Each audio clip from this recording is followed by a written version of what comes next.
Hey everybody, and welcome to Anime Stroganoff.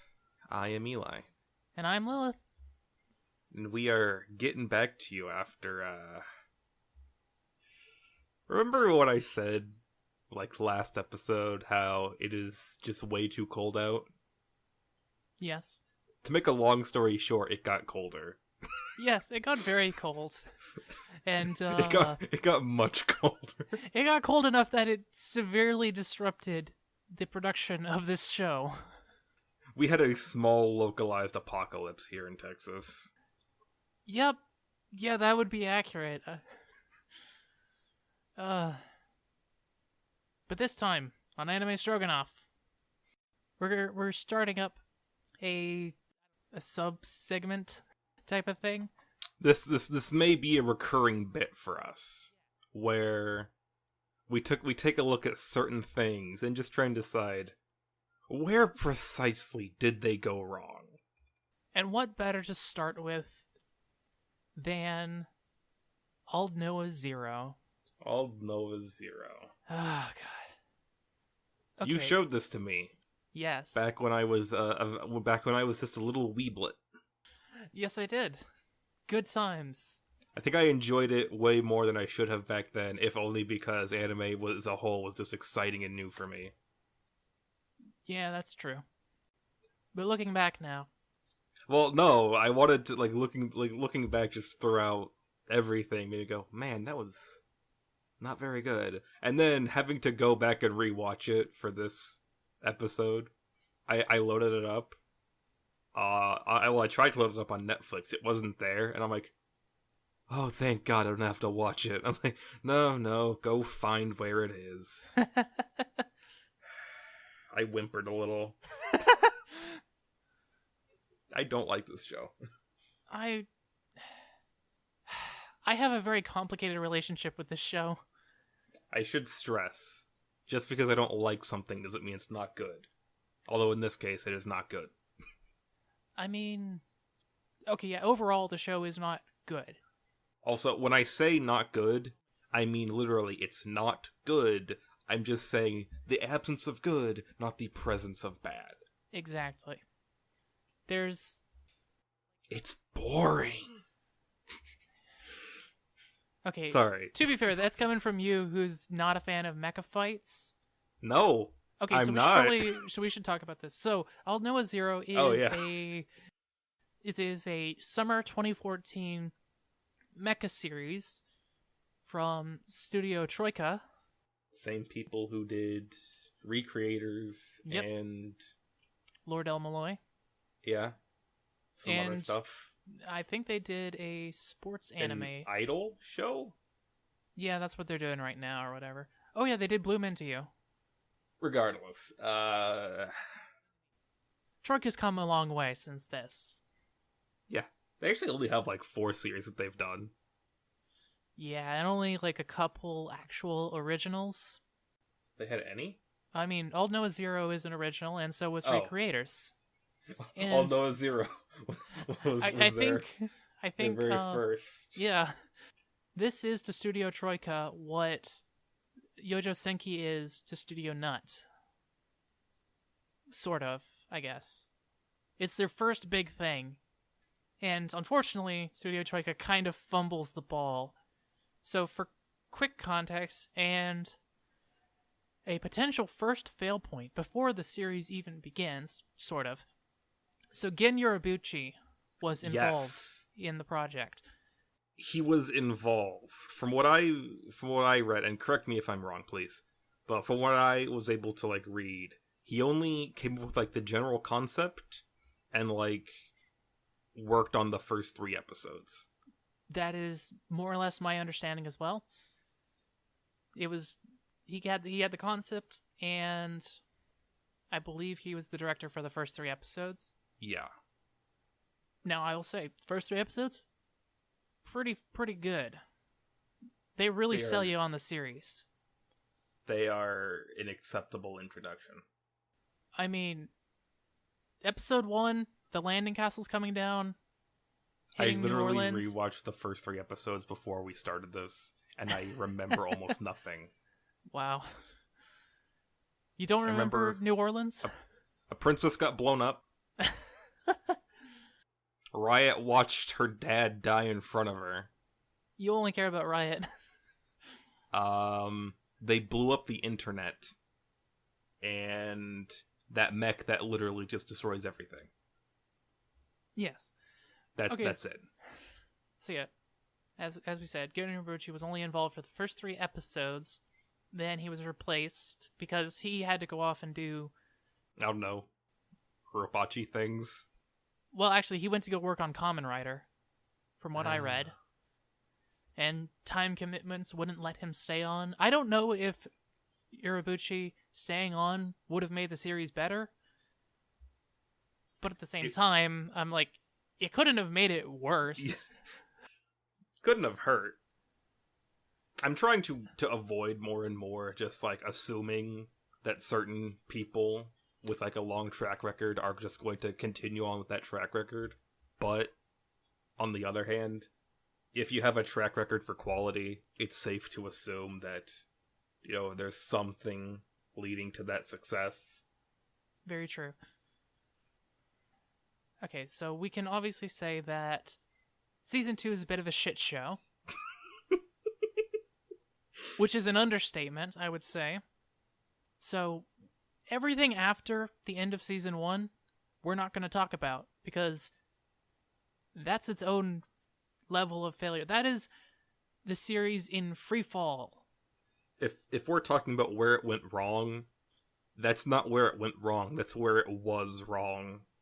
Exactly. We're looking for the moments that started it on the path towards where it would eventually become wrong.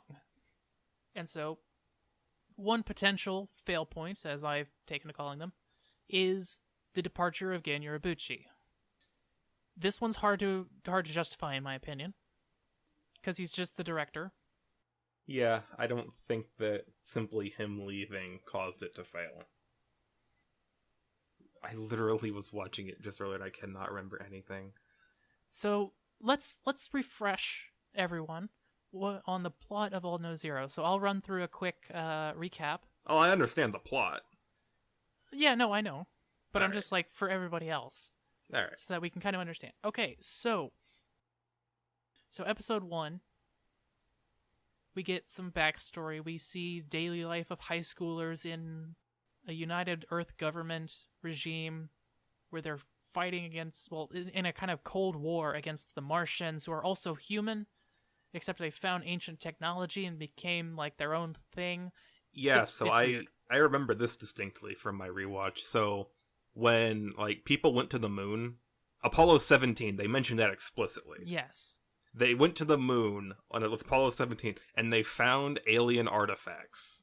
Specifically, a hypergate that would allow near instantaneous transmission to Mars. Yes. So then people went to Mars, but that blew up the moon. No, that actually happened later. Oh. So they went to Mars, and then one of the researchers on the Mars thing unlocked... They found the Prothean cache. Basically, yeah. They found a big stash of magic alien space bullshit, and for whatever reason, they decided, the Martians, who started calling themselves Vers, decided to set up a monarchy. And then a whole bunch of knights, because they started calling themselves knights. They created a feudal society for literally no reason. Anyways, so the Hypergate War or whatever was what blew up the moon. That was later. And it's what stranded most of our antagonists in orbit of Earth and also blew up the moon. Did we mention they blew up the moon? Yeah, because they blew up the moon. I just realized this is not the only anime where the moon gets blown up. I've seen 3. Yeah, fair. Why does the moon keep getting blown up? I don't know. Wait, make that 4, I think. Regardless, we're not here to talk about anime blowing up the moon all the time. We will talk about that later, but not today. Yeah, the first episode, mostly just kind of slice of life, but there's also a bit of tension because stuff is building up and everyone's uneasy because, well, I mean, you live under a world government that conscripts everybody, or at least has them all, gives them all military training in high school. From my understanding, from watching the first episode just earlier, Yes. everyone is trained. Yes. And then it's either you go to college, and if you don't get into college, then you have to, like, just do a quick tour of duty. Yeah. You know, basic conscript stuff. There are countries who do that in real life. Let's see. So yeah, all that happens, and then there's the Martian princess who's coming down for a goodwill visit. And when she does, some terrorists blow her up because they're Martians who hate Earth and they want to go for round 2, basically. So the Martians stage a false flag attack. Yes. To give themselves casus belli to go and genocide the entire planet. Yes, and so they launch a genocidal war without a declaration, and they drop their quote-unquote landing castles. They're not actual castles, but whatever. On a bunch of major sites, like New Orleans, Beijing, Tokyo. I feel like this is the only representation New Orleans gets in things. Like, I think New Orleans has been in one movie that I remember seeing. Like, no one ever mentions New Orleans. Yeah. I mean, I don't know. Doesn't really matter, because here it gets blown up when the landing castle hits. And we get to see an entire bridge full of people cooked, turned into dust, and blown away in an instant. Ah, yes. One of my favorite things ever. Watching people die. I've not gone into that. That is a topic for, like, a miscellaneous episode. But, yeah. Okay. Fantastic. They also blow up Beijing and Tokyo and some stuff. I think, don't they blow up Miami, too? Probably. I distinctly remember Miami being mentioned at some point. They probably attacked New York as well. Yeah, they blow up all the undersea internet lines and everything. So there's no more communications. Which I like, because it shows that they understand the value of communication. Like, coordination and all that. My one question, though, is what happened to all, like, the ELF transmitters and stuff? No idea. Those things literally can transmit through the Earth's crust. Holy shit. They're literally supposed to be, like, so that, like, the one thing you can't take away through a carpet nuking, the ground. Fair enough. Anyways, so that happens. Episode 2, we get the protagonist in the middle of the evacuation of their home city, which is not Tokyo, but I think it's like... No, it's some city, like... It's nearby, but it's it's near enough by to where they mention that troops that landed in Tokyo are coming to go kill their asses. And so one of the Martian knights deploys with a mech, and he kills the terrorists because, I mean, yeah. In the words of a very wise man, them boys on the grassy knoll were dead and buried in graves outside Tuscaloosa before the next day. And I still got the shovel. No, but, yeah, no loose ends, standard stuff. Standard issue. And they really thought that they would be promoted to knighthood, killing a member of the royal family. They're not the smartest. Well, I'm pretty sure they also didn't intend for anyone to know it was them. Just like, oh yeah, these guys, they totally distinguished themselves in our genocidal invasion of Earth. That, that did not happen. Yeah. Anyways, and Riot is there, and you like Riot. Yeah, I like Riot. Also, quick tangent. I don't know what's worse. The fact that the guy didn't notice Riot standing there, like, 10 feet away from him murderizing all other spies? Or the fact that then, like, a computer pop-up put up after the fact and told him, hey, there's someone you forgot to murderize, go get him. And also, she was standing like 15 feet in front of him. I understand he's in a giant robot, but... Well, he can't see when he turns on his field. Oh, yeah. He has to rely on the drones. Anyways. Yeah, whatever. Basically, the giant Mars robot fights a bunch of Earth robots, and the Earth robots get their asses kicked.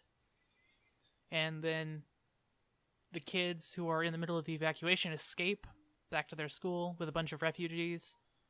And so the rest of episode 2 and then episode 3, they're working to figure out how to take down this guy. Like, what are his weaknesses?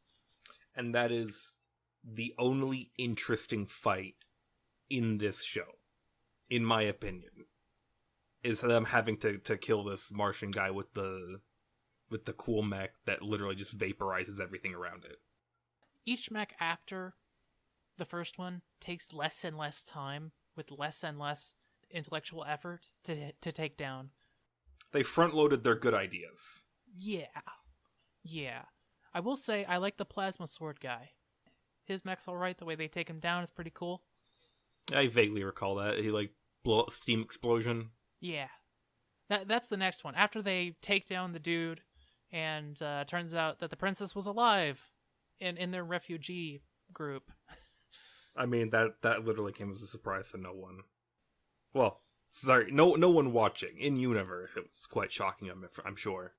I mean, the ninja maid was not very subtle, but... Anyways, and then the next 2 episodes, they're trying to just flee, and they get on a amphibious assault craft, not an aircraft carrier, but they fight the dude with plasma swords, and Inoho, our main character, Inoho is the one that's been cooking up all the plans to take down the enemy mechs. He's ridiculously intelligent to an almost comical degree and has all of the personality of... If you could make bottled water have less flavor, that would be his level of personality. Oof. When has the guy ever displayed a single emotion? Well, after his friend was murdered by the field guy, when he's killing the field guy, he's like, "This is for my friend." He literally displays like 2 emotions over 12 episodes. You know what? That's fair. Literally, the first episode is mimetic over how chill he's just like, "Oh, hey guys, there's missiles incoming, we should probably move." With the most stone-cold sociopathic demeanor possible. Anyway, so they take down Sword Guy. And meanwhile, Slane, he's this other guy who's technically an Earther, but... His dad shot him to Mars in a rocket. We don't know anything about his dad either, which is really frustrating. He has no pupils for some reason. Yeah, that's really weird. Except in the flashback episode when he got shot to Mars in the rocket. He had pupils then. The Martians stole his pupils. Which is weird, because the Martians have pupils. And that's how they got them. They had to reverse engineer the technology. Oh my god. Anyways. So he's a dude, he's a good friend of the princess. And he finds out that she's still alive. And he's like, I gotta go save her. And so in episode 6 and 7, he goes and helps out the crew of the amphibious assault craft to fight another mech. Because he's the only one who knows the mech's weakness. And then once they're done... Inoho punks him into the ocean in our second fail point, but we'll get back to that. So after that, the Earthers all find out that the princess is alive, and they get a flying battleship as their new command center. Oh yeah, that thing. Simultaneously incredibly cool and incredibly stupid. It's pretty rad. Anyway, so they go to Russia, middle of Siberia, the United Earth headquarters. I don't know why it's in Siberia. Yeah, I don't got a reason for you either. I think it wasn't even that was the headquarters. I think that was just the only headquarters they had left. That actually kind of makes sense. Don't they straight up mention like 99% of the world's population has been annihilated in like a week? Well, not that much of the population. Well, we know that massive chunks of of cities have been annihilated. So that's millions, at least, possibly billions dead. But I don't know if they ever get an accurate death toll in the first season. In any case, so they go to Russia, and on the way, they don't actually get into any more mech fights, I think. They mostly just have personal issues on the way. Like with Riot. Yeah, when she tried to murder the princess. Yeah. Twice. Good times. I think she actually succeeded once. And Well, I mean, when will people learn that just because they've stopped struggling doesn't mean the strangulation has worked? But that's not pertinent to this. Anyway, so they get to Russia, and then they're like, oh, a chance to rest, resupply, prepare for a counterattack.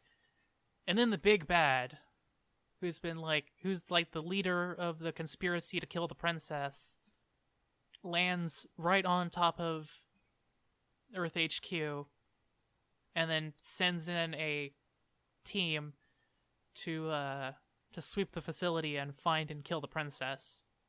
And a bunch of stuff happens. There's an airdrop at one point. Slain gets a mech at one point.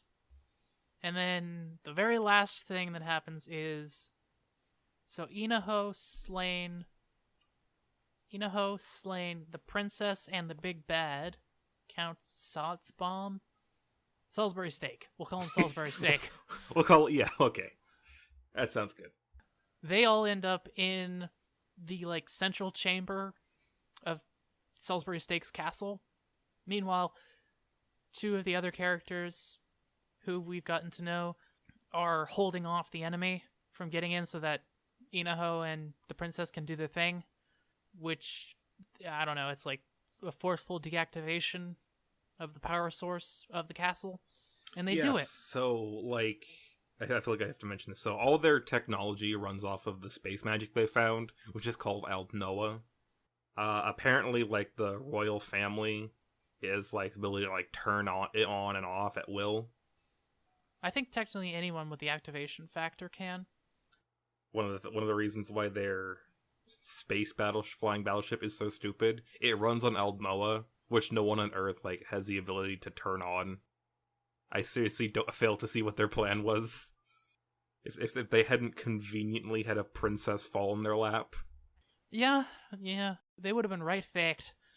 Anyways, so stuff happens there. Inaho is heavily injured, I think, and then Salisbury steak shoots the princess, and then Slain shoots Salisbury steak, but stovepipes. Yeah.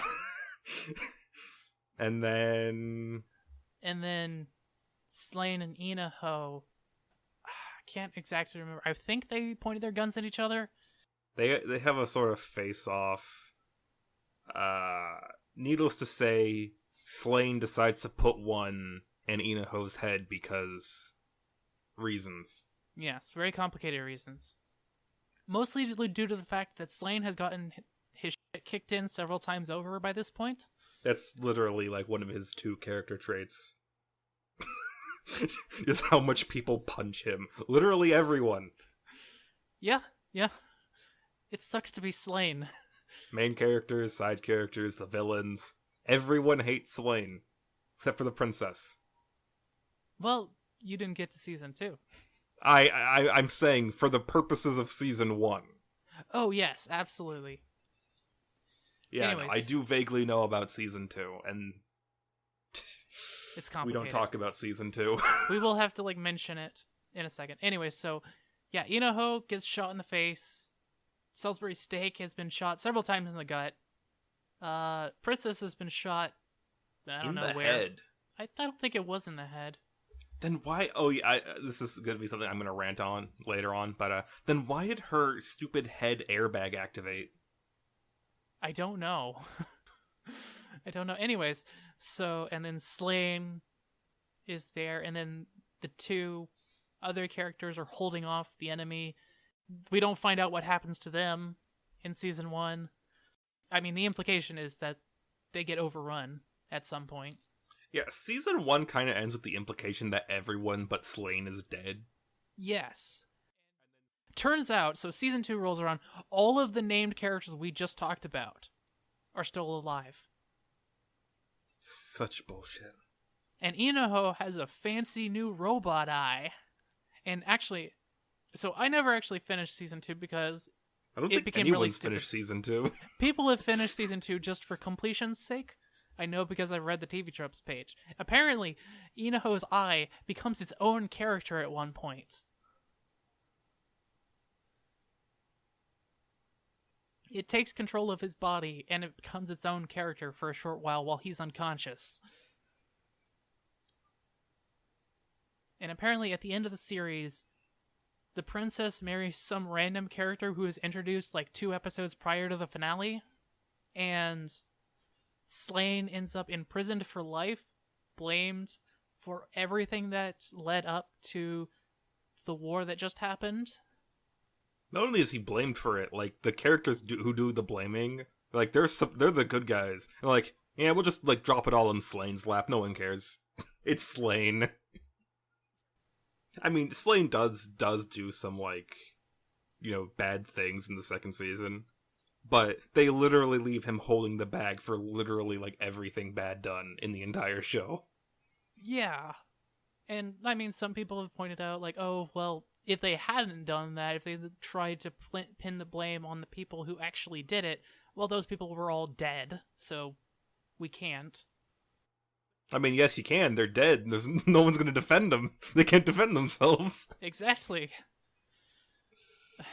Yeah, actually, now that I think about it, I don't really get that logic. Like, we can absolutely blame the dead guy for causing World War II. We can blame Hitler for causing World War II, even though he committed suicide, right? It's like how Hitler's generals just decided to foist all their failures off onto him because, I mean, hey, who's gonna argue? Hitler was a bad person and did terrible things? That's not news. Very true, very true. I guess the implication here is that Slain is Hitler? I guess the implication here is that Slain is Hitler. Anyway, so as we said, Season 2 is a mess. It jumped the shark starting with Episode 1 of Season 2, and that's why it is not in the running for any of the fail points. So, that's that. Let's find out where this went wrong. Okay, so we already mentioned Gen Yoribuchi leaving. Yes. So, the next one I could identify is in Episode 5. Slain goes to the Emperor and tells him to his face, he's like, hey, I know that the princess is alive, and I know there's a conspiracy to assassinate her. Please stop the war before, you know, anything else bad happens. And then, immediately afterwards, the Emperor's like, little shit, you were right, Salisbury Steak. He is a spy. And that doesn't make any sense to me, personally, but this does suffer a bit in terms of being a fail point, in that it can be kind of weirdly explained by feudal loyalty nonsense, because, like, the Emperor's super old, and Salisbury Steak is, like, a really loyal vassal, and Slain is a foreigner, so you can't trust those foreigners. A foreigner with no pupils. Of course. And so it's partially explainable. Your thoughts on this, Eli? I do get it. I do get where you're going from there. It does kind of seem like a slight contrivance just to, like, keep the established plot chugging along further. I have, like, a couple other points as to where I think it could go wrong. Okay. These are not related to where it went wrong so much as where it didn't go right. Which episode was it where, like, the one dude realized that Slain was telling the truth the entire time? I believe that was episode 8. Yeah, I think it was like episode 8 or 9, I was thinking. He's like, alright, don't worry. I have power. I have influence. I can, you and I, we can set this right. And it could have been, like, the whole subplot with Slane could have been them trying to work within, like, I almost said Veers. That's, isn't that Valvrave?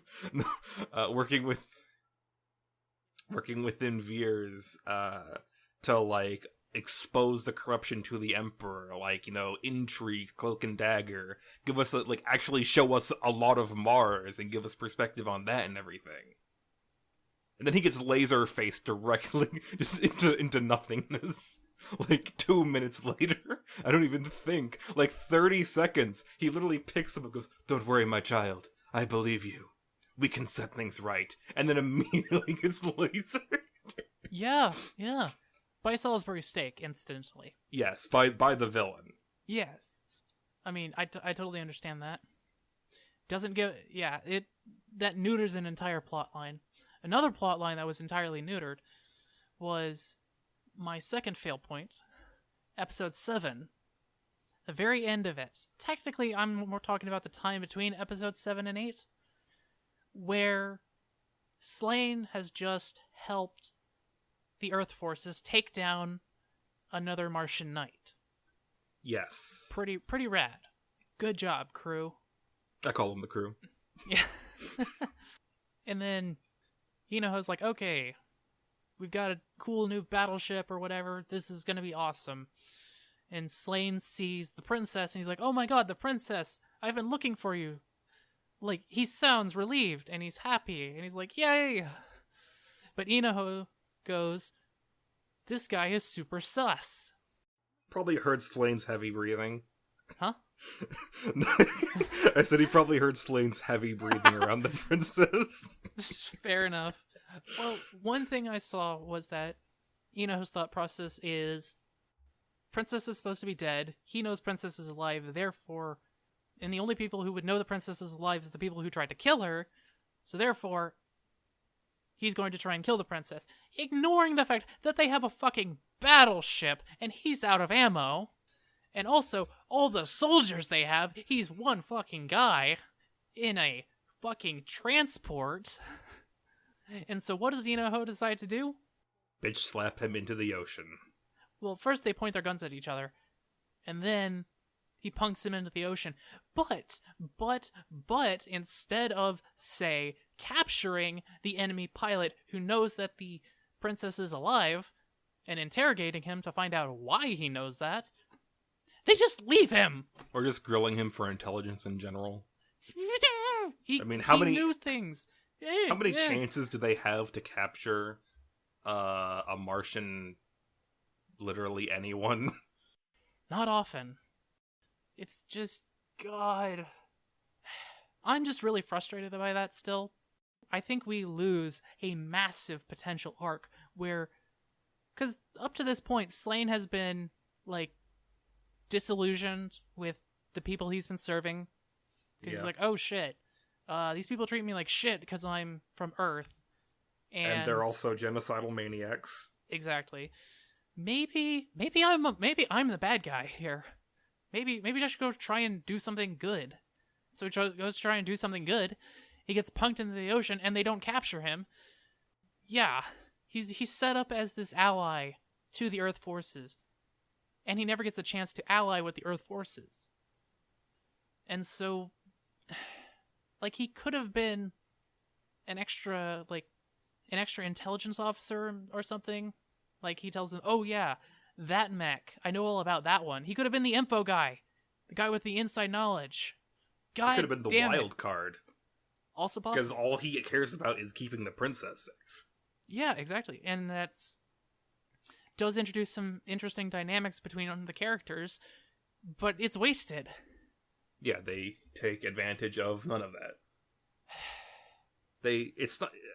I think part of the conclusion we're rapidly reaching is that Aldnoah.Zero didn't fail in any one place. It kind of dropped the ball repeatedly. Yeah.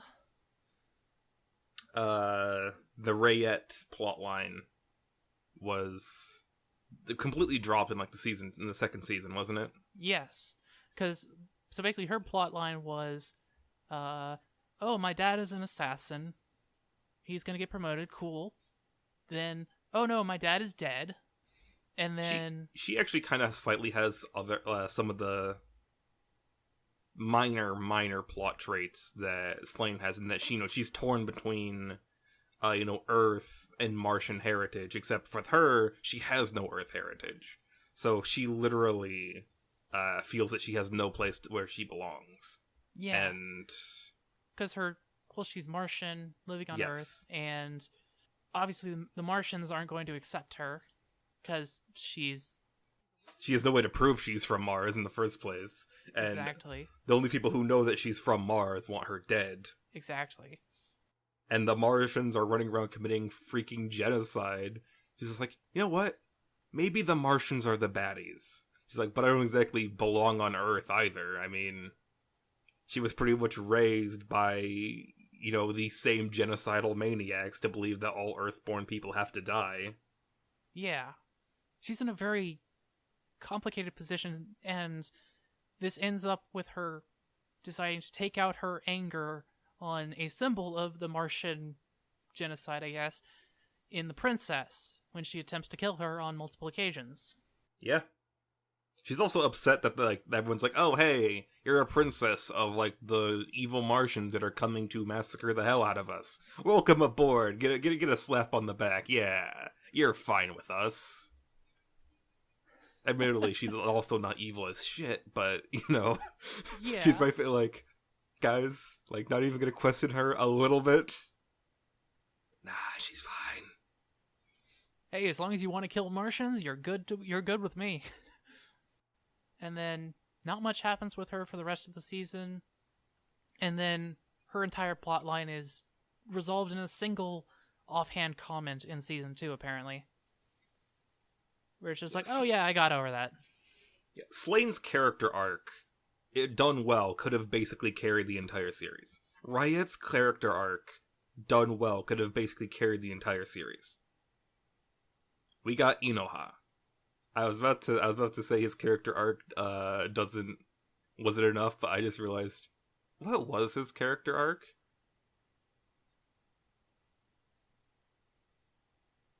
He doesn't really have one. I literally realized that while we're talking. He doesn't really have one. I mean, he does arc a little bit in that he's kind of ambivalent about all the military training that he has to go to at the beginning. Yeah. And then he's a diehard soldier by the end, willing to complete the mission at any cost. But he kind of was that way anyways before. And where's I don't feel like we really develop towards that so much. It just sort of happens. Yeah. You said you had another potential point where things didn't go right. The Rayette thing was it. Oh, okay. Yeah, just I feel like in episode 3, where I think it was episode 3, where it was we were we're introduced her in episode 2. Yeah, episode 2. But where she she's introduced and just they could have had her character take on a huge role and been super important, but they didn't. Part of her is being the minor character, but having her suddenly grow into a major role later in the season. I mean, I think her character arc through most of season 1 was pretty good. Yeah, it was fine. She at least had an interesting character arc. But because something to consider is that Riot has no time to grieve her father, and be kind of hard to, on the refugee transport, because somebody comes over and asks, "Hey, are you okay? Why are you crying?" And they're like, "Oh yeah, my dad, who was a hired assassin for the Martian government, assassinated the princess, and that's kind of how my day's gone." I feel like it also wouldn't be too easy to say, oh yeah, my entire family was part of the 90% of the population that's been killed in the last week. True. Oh, same.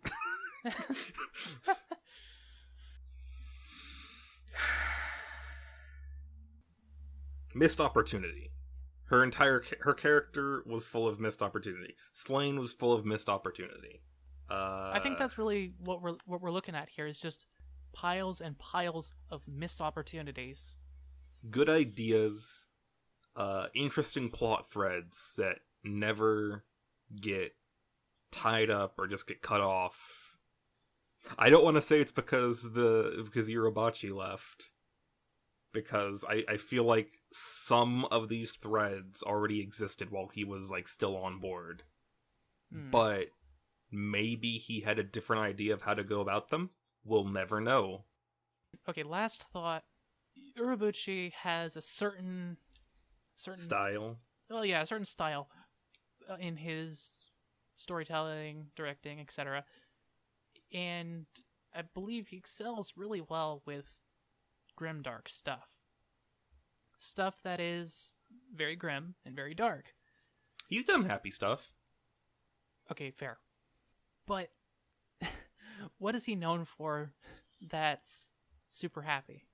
I don't know. Has anyone else watched Expelled from Paradise? I mean, I have. You have, because I made you watch it. That's fair.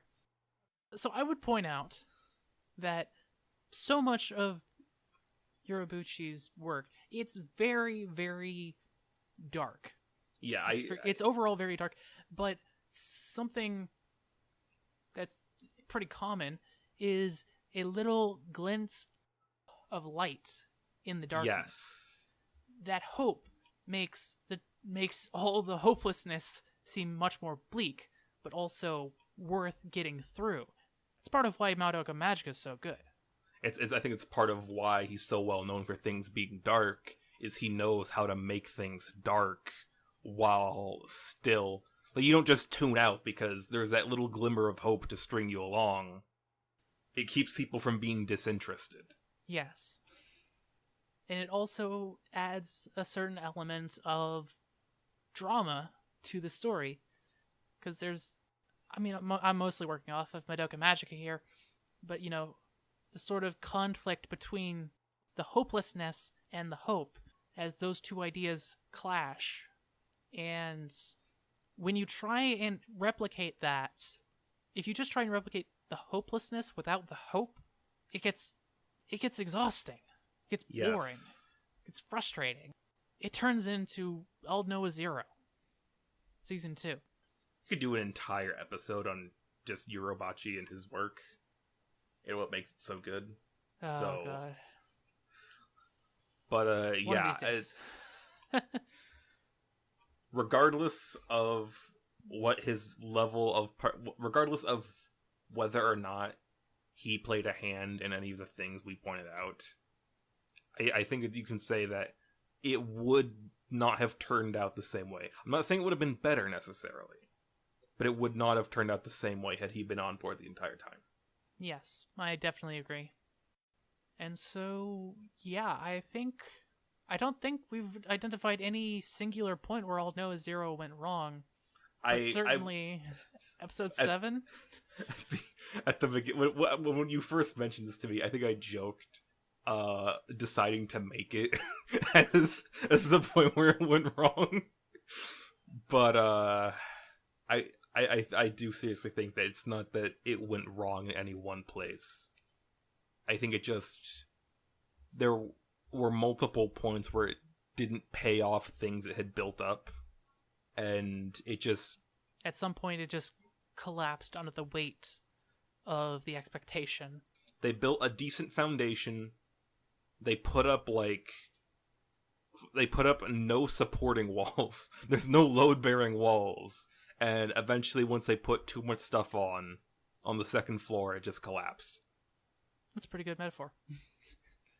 Poor Aldnoah.Zero. I'll say this, though. Pretty sure it was at least better known than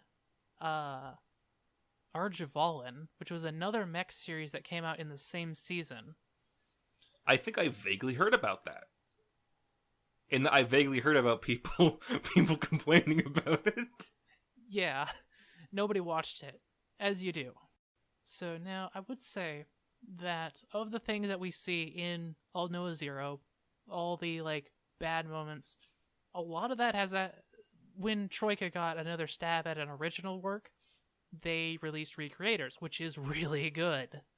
It does have a few moments where it stumbles, but if we were to go and look at Recreators and compare it to Aldnoah.Zero, I think we would see a lot of improvement, both in animation and such, but also in the plot works and how the story is put together, in that it's a lot more coherent and interesting, and it's not just trying to ape Yorubuchi. Yeah. And it actually pulls off the darkness and light thing that we were just talking about way better than Aldnoah.Zero does. So, yeah, that's where Aldnoah.Zero went wrong, just kind of all over the place. Anything else? I'll save my rant about their stupid airbag helmets for some other time. But yeah, Aldnoah.Zero. Aldnoah.Zero. Now let's take the focus off that. Let's start talking about how you can get contact with us. That's right, you can talk to us directly on the Discord, or on Twitter, or on our email. Mostly the Discord. Yeah, mostly the Discord. Go to the Discord. We have an email and a Twitter and a website. I full disclosure, I do not know how to work the twaddle. Yeah, that's fair. Technically, I am the only one in control of the Twitter.